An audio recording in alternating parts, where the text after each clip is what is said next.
Hello everyone, स्वागत है आपका इस नई वीडियो में। आज हम जानेंगे कि प्री बोर्ड आ रहे हैं, कब आ रहे हैं, उनकी डेट्स क्या हैं और कुछ ऐसी स्ट्रेटजी बताऊंगा आपको इस वीडियो में। लास्ट ईयर के एक विद्यार्थी की कहानी बताऊंगा जो सितंबर मंथ में जो मिड टर्म एग्ज़ाम हुए उसमें मात्र लैंग्वेज में ही पास हुआ था और पासिंग मार्क्स भी थे 27 से 30 के बीच में। और बाकी आपके जो मेन सब्जेक्ट्स होते हैं साइंस, मैथ्स एंड एसएसटी, मात्र 5, 10, 15 नंबर के अंदर ही उसके मार्क्स थे। लेकिन फिर भी उसने प्री बोर्ड के लिए और बोर्ड के लिए बहुत अच्छी तैयारी करी। उसके पॉइंट्स मैं आपको बताऊंगा। मैं बहुत ही लो एवरेज की कहानी बताऊंगा आपको और एक एक करके समझेंगे कि किस तरीके से उसने आगे कदम बढ़ाए और अच्छे मार्क्स लिए। तो चलिए समझते हैं, इस वीडियो को शुरू करते हैं। सबसे पहली बात होती है कि आप प्रॉब्लम्स को आइडेंटिफाई करिए। आपके आसपास कौन कौन सी प्रॉब्लम्स हैं, क्योंकि प्रॉब्लम्स नहीं पता होंगी तो आप सॉल्यूशन कैसे निकालेंगे। सॉल्यूशन निकालने के लिए सबसे पहले प्रॉब्लम को आइडेंटिफाई करना बहुत ज़रूरी है, उनको मार्क करना बहुत ज़रूरी है। कई बच्चे रोते हैं कि कोविड-19 आ गया था, 6वीं में, 7वीं में, 8वीं में, तीनों में हम घर बैठे बैठे ही पास हो गए। अभी घर बैठे बैठे पास हो गए तो आपने जो बेस था उसका कुछ आइडिया तो मिला नहीं। तो ये भी एक प्रॉब्लम अभी भी विद्यार्थियों को नहीं पता लगती है, लेकिन यहाँ एक प्रॉब्लम छिपी हुई है जो हमें रेक्टिफाई करनी है, सही करनी है। दूसरी बात है टाइम। 8 बजे से लेकर 2:30 बजे तक हमारा स्कूल ले जाता है। 3 बजे तक, 3:30 बजे तक घर आते हैं। 3:30 के बाद 2 घंटे लगभग हम ट्यूशन जाते हैं। ट्यूशन के बाद फिर मम्मी कहेगी मार्केट जाना है, दूध लेके आना है, मार्केट जाना है, दूध लेके आना है, कुछ और काम हो गए, बज गए हमारे 5 बजे तक ट्यूशन हो गई, 5 से फिर 7 बज गए। अब 7 बजे के बाद फिर हम स्कूल के टीचर्स का जो प्रैक्टिकल फाइल है, असाइनमेंट्स हैं, उसके बाद फिर कुछ गॉसिप होती रहती हैं, घर में बात होती रहती है कुछ ना कुछ, उसमें हमारे जो है 2-3 घंटे ख़राब होते हैं। अब बच जाते हैं 9 बजे से लेकर 10-11 बजे तक, यानी 12 बजे तक 3 घंटे का समय हमारे पास मिलता है। उस समय में भी क्या होता है, जिस डेस्क पे हम पढ़ रहे हैं, जिस रूम में हम पढ़ रहे हैं, वहाँ छोटे बच्चे हैं या घर में कोई और भी है, वो भी पढ़ाई कर रहा है, उसको ड्राइंग का क्रेज़ है, मूवी चल रही है, टीवी चल रही है, स्पेस की प्रॉब्लम भी आ जाती है। तो ये 3 चीज़ें तो यहाँ हो गई। उसके बाद फ़ोन, कभी कभी फ़ोन भी हमारे लिए बहुत बड़ी प्रॉब्लम कर देता है। फ़ोन में हमें सोशल मीडिया मिलता है, इंस्टाग्राम मिलता है, यूट्यूब मिलता है और बहुत सारी ऐसी चीज़, जैसे कई लोग तो फ्री फायर खेल रहे हैं, दोस्तों के साथ शेयर करके गेम खेला जा रहा है कि मेरा स्कोर कल इतना रहा। तो ये भी एक प्रॉब्लम है जो मुझे लगती है, आप लोग भी जानिएगा। ये फ्रेंडशिप को मेंटेन करना, कल उसने कहा था ये करके आना है, मैं करके नहीं गया तो फिर क्या होगा, मेरी तो फ्रेंडशिप टूट जाएगी, मैं कैसे चल पाऊँगा। तो फ्रेंडशिप को मेंटेन करना भी एक प्रॉब्लम है। तो यहाँ पर आपको ये जो 5 प्रॉब्लम्स हैं, ये आपकी देखी दिखाई हैं, आपको तुरंत दिख जाएंगी। लेकिन ये जो 6ठी प्रॉब्लम है, रीग्रेट वाली, भाई 6ठी से लेकर 9वीं तक मैंने बहुत अच्छे मार्क्स नहीं प्राप्त किए, सिर्फ 40%, 50% या 30%, किसी किसी सब्जेक्ट में तो बस ग्रेस से पास होके आया हूँ। तो मैं क्या करूँ, कैसे करूँ और किस तरीके से अपने आप को चेंज करूँ कि मेरे अच्छे मार्क्स आ जाएं। तो पहले तो आपको रीग्रेट फील नहीं करना, कभी भी दुखी फील नहीं करना कि मेरे पहले मार्क्स नहीं आए, अब क्या आएंगे, अब मैं क्या करूं, ये सोचना है। ये नहीं फील करना है कि पहले नहीं आया तो अभी भी नहीं आएंगे, ऐसा कुछ भी नहीं है। बहुत लोगों ने बहुत कुछ नहीं किया, उसके बाद जब उन्होंने स्ट्रैटेजी अपनाई और फिर तैयारी करी तो उनके बहुत अच्छे मार्क्स आए। तो ये प्रॉब्लम्स हैं आपकी जो आपको ध्यान रखनी है। इन पे रेक्टिफाई करने के लिए, जैसे टाइम, आप सबको बांट दो टाइम को, किस किस तरीके से टाइम कहाँ कहाँ देना है।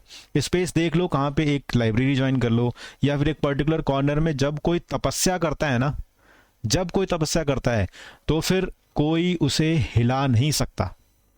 फ़ोन को साइलेंट कर दो, फ़ोन का लॉक बड़ा लगा दो कि ताकि खोलने में टाइम लगे। फ़ोन को बिल्कुल नज़रअंदाज करके साइड में रख दो, बिल्कुल कि मुझे देखना ही नहीं है 2 घंटे। फ्रेंडशिप बहुत अच्छी होती है, लेकिन ये फ्रेंडशिप आपको रोके नहीं। तो ऐसे फ्रेंड्स बनाइए, 2-4 ही फ्रेंड्स बनाओ, लेकिन ऐसे फ्रेंड्स बनाओ जो आगे आपको हेल्प करें बढ़ने में। इसके बाद हमें अपनी प्रायोरिटीज़ सेट करनी होती हैं। प्रायोरिटीज़ मतलब कौन सा सब्जेक्ट आपको मुश्किल लगता है, कौन सा आपको हार्ड लगता है, कौन सा आपको तैयारी करने में दिक्कत आती है। तो ये है सब्जेक्ट को रेक्टिफाई करो। देखो इंग्लिश में मुझे कम समय देना है, हिंदी में कम समय देना है, मैथ्स में ज़्यादा समय देना है। मैथ्स में भी जो टॉपिक्स हैं, कौन सा चैप्टर है जिसमें मुझे ज़्यादा समय देना है, जिसमें कम समय देना है, ये प्रायोरिटी सेट करो।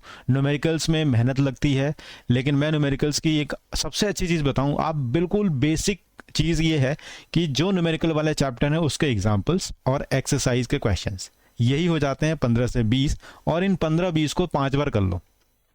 सारी न्यूमेरिकल की जो दिक्कत है ना वो सारी ख़त्म हो जाएगी। मैं बता रहा हूँ आपको क्लियरली। जब कुछ नहीं आता है तो हमें अपनी एनसीईआरटी के एग्जाम्पल्स और एक्सरसाइज और न्यूमेरिकल्स याद आते हैं। इसके बाद ज्योमेट्री की प्रॉब्लम होती है। कई लोग हैं अलजेब्रा तो इजी हो जाती है लेकिन ज्योमेट्री नहीं होती। लेकिन इस ज्योमेट्री में भी कम से कम आप एग्जाम्पल्स तो कर सकते हैं, थ्योरम्स तो कर सकते हैं, नंबर बढ़ सकते हैं ना इससे आपसे। ज्योमेट्री में कम से कम आप गिवन टू प्रूफ तो लिख सकते हैं। सॉल्व नहीं कर रहे लेकिन गिवन टू प्रूफ के भी तो 3 में से 1.5 नंबर मिल सकते हैं आपको। ग्रामर में लटके रहते हैं पूरे साल, क्या करें क्या नहीं करें, इंग्लिश ग्रामर, हिंदी ग्रामर, कभी हलंत आ जाता है, कभी कॉमा आ जाता है, तो इसका भी हमें ध्यान रखना है। बट जो लास्ट ईयर के पेपर्स हैं उनसे ही ग्रामर तैयार कर ली जाए तो वो भी काफ़ी हो जाती है। हिस्ट्री में नेम्स और ईयर, उनके क्रोनोलॉजिकल ऑर्डर, जैसे इसने क्या किया, किस ईयर में किया, और इसको सुधार के अगले वाले ने क्या किया। पॉलिटिकल साइंस, ये सारी चीज़ें आपको प्रायोरिटाइज करनी पड़ेंगी। और फैक्चुअल थिंग्स को याद करने के लिए 4-5 पेपर ले लीजिए। 4-5 पेपर का मतलब एक कहते हैं ना फर्रा है, फर्रे में लिखते जाइए कौन कौन सा फैक्चुअल चीज़ें हैं चैप्टर वाइज। अब आपको क्या करना है, इन चैप्टर वाइज चीज़ों को सामने रखना है। जब भी आप पढ़ने बैठें या पढ़ के उठ रहे हैं तो उनको एक बार देख लें।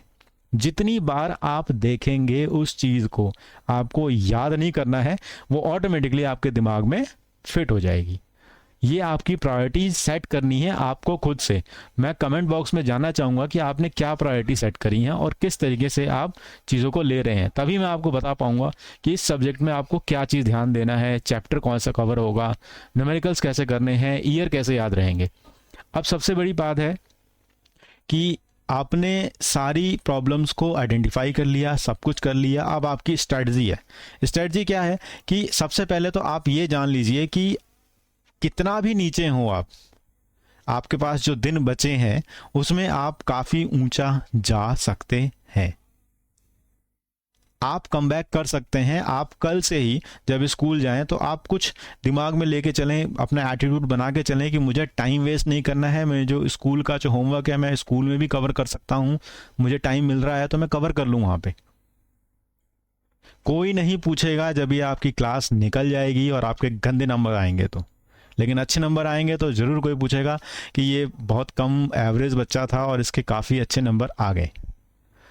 सबसे पहली चीज़ ये है, स्ट्रैटेजी ये है कि आप जो बैकलॉग है एक बार 1 घंटे बैठें और सबका बैकलॉग लिख दें कि इंग्लिश में, हिंदी में, मैथ्स में, साइंस में क्या क्या चीज़ें पीछे रह गई हैं, उनको 1-2 दिन में कवर कर दें, ताकि बैकलॉग का जो दिमाग में होना ना भीड़ जमा हो रही है उसको पूरा कर लें। सबसे पहली प्रॉब्लम, जैसी बैकलॉग आपका क्लियर होगा फिर आपको आगे की चीज़ दिखेगी। और दूसरी चीज़, जब भी आप पढ़ने बैठ रहे हैं ना तो आप इस ट्यूशन के नोट्स, उस ट्यूशन के नोट्स, बुक का कंपैरिजन, उसने तो ये बुक पढ़ी है, उसने ये बुक पढ़ी है, उसमें लाल पीला नीला चमकीला नोट्स लिखा हुआ है, अरे भाई मत करिए ये सब जो है कंपैरिजन आपको मार देगा। और अभी सितंबर मंथ तक, अक्टूबर मंथ तक निकल चुका है, समय बचा नहीं है कंपैरिजन करने का। सबसे सटीक तरीका है आप सपोर्ट मटेरियल को लेकर बैठें। रोज़ 2-3 पेज, 3 पेज हर चैप्टर्स के, हर चैप्टर का मतलब हर सब्जेक्ट के 3-3 पेज जो आपकी प्रायोरिटी सेट है उसके हिसाब से पढ़ें।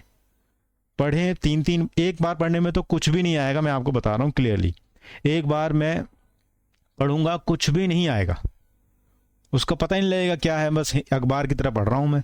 लेकिन धीरे धीरे जब उसको बार बार, कम से कम 3 बार पढ़ेंगे तब आपको चीज़ें आएंगी। कुछ ऐसा चैप्टर में से कुछ ऐसा निकालिए कि ये मुझे किसी भी हालत में करना है। धरती, आसमान, दुनिया कुछ हो जाए, मुझे इस चैप्टर से ये चीज़ करनी ही करनी है। ये बहुत बार पूछी जा रही है। आपके कमेंट का मुझे बेसब्री से इंतज़ार है कि जब आप लिखेंगे ना कि ये चीज़ दिक्कत आ रही है, ये चीज़ कमी आ रही है, तो मैं उसको यहाँ पूरा कराऊंगा, बिल्कुल पूरा कराऊंगा। तो मस्ट डू कंटेंट हो गया। इसके बाद आपकी एनसीईआरटी, कोई नहीं कहता, पूरे यूट्यूब पे कोई नहीं कहेगा कि आप एनसीईआरटी को ऐसे पढ़ो, वैसे पढ़ो, वैसे पढ़ो, कोई भी नहीं कहेगा। लेकिन मैं आपसे कह रहा हूँ ये सपोर्ट मटेरियल और आपकी एनसीईआरटी के इंटेक्स्ट और एक्सरसाइज भी अगर आप करते हैं तो आप 80% से नंबर कम नहीं आ सकते। यहाँ आगे कमेंट करके मुझे कुछ भी कह देना कि 80% नंबर मेरे नहीं आए। आपकी सपोर्ट मटेरियल रेडी है, आपकी एनसीईआरटी के एग्जाम्पल्स, इंटेक्स्ट क्वेश्चन और एक्सरसाइज रेडी है। आपका मस्ट डू कंटेंट का मतलब है कि हर चैप्टर का कुछ ऐसी चीज़ जो आपको आनी ही चाहिए किसी भी हालत में, चाहे कुछ हो जाए, तभी आप कर पाएंगे। लास्ट ईयर के विद्यार्थी की बात बता रहा था। मैंने क्या किया कि सपोर्ट मटेरियल या एनसीईआरटी के बुक में से मैंने कुछ कुछ चीज़ें मार्क करी। वो चीज़ें मार्क करी जो बार बार रिपीट होती हैं, कभी इस भाषा में, कभी उस भाषा में, चेंज हो के बार बार रिपीट होती हैं। मैंने उसको मार्क किया। मैंने हर दिन उसका टेस्ट लेना चालू किया, 10 मार्क्स का टेस्ट। वेट, आज आपका टेस्ट है, आपको magnetic effect of electric current chapter से मैग्नेटिक लाइंस की प्रॉपर्टी तैयार करके आनी है। 3 नंबर का मैग्नेटिक प्रॉपर्टी तैयार करके आनी है। आपको फ्लावर का डायग्राम तैयार करके आना 3 नंबर का, करके आओ। आप किसी भी हालत में भाई ये करके ही आना है, कुछ नहीं छोड़ना, करके आओ। 3 नंबर के 2 सवाल ऐसे करके आपको 20-25 सवाल तैयार करने हैं। उसी में से आपकी मैक्सिमम चीज़ें कवर हो जाती हैं।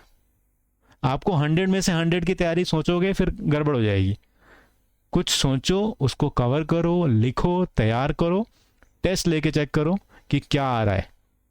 मुझे बेसब्री से इंतजार है इस वीडियो के कमेंट बॉक्स में कि आप क्या लिखते हैं, कहाँ आपको प्रॉब्लम्स आ रही हैं।